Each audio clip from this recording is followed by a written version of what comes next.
Right.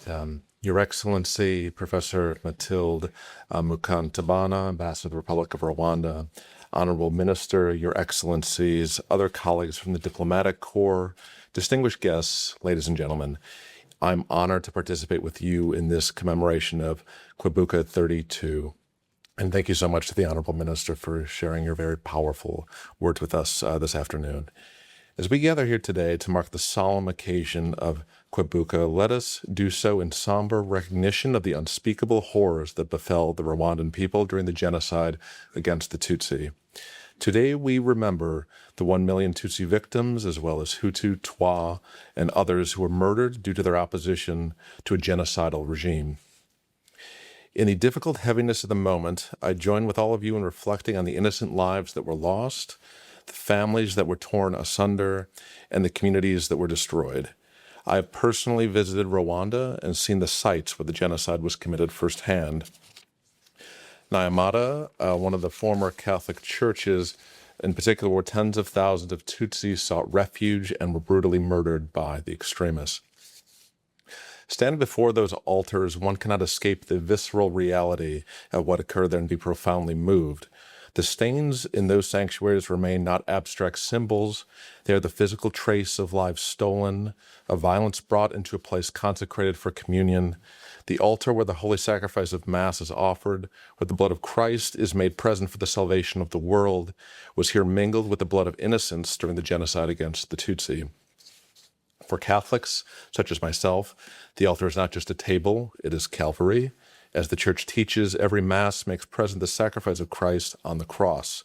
To see an altar stained with human blood is therefore to encounter in a deeply and unsettling way the intersection of Christ's sacrifice and humanity's capacity for sin. And yet even here, the mystery of the cross is revealed to us. As St. Augustine wrote, God judged it better to bring good out of evil than to permit no evil to exist. This does not explain away the horror, but it affirms that this is not beyond redemption. The altars remain even now a sign of hope, because the final word of the cross is not death, but resurrection. As St. Paul writes, where sin increased, grace abounded all the more. The promise does not diminish what happened there, it stands in defiance of it. And yet we also see a sign of something more, that grace has not remained abstract, but has taken root in the life of the Rwandan nation.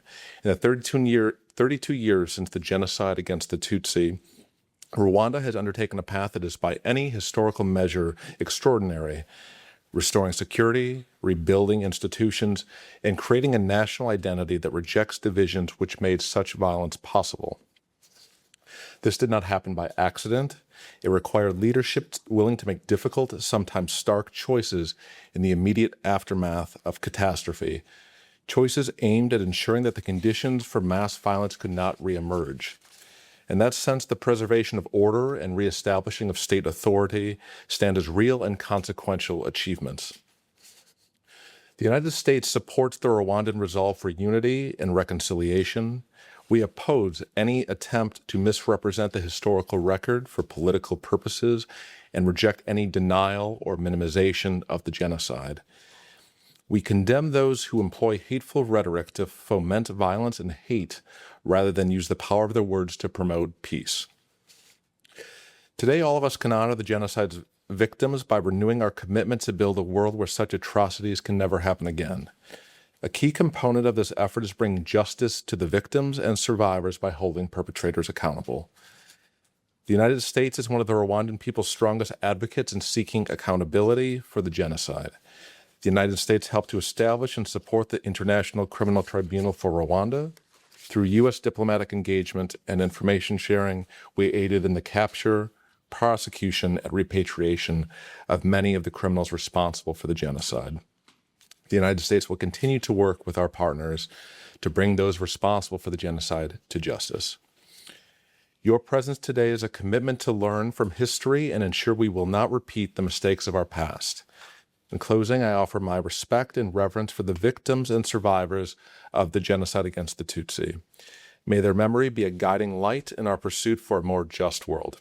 Thank you.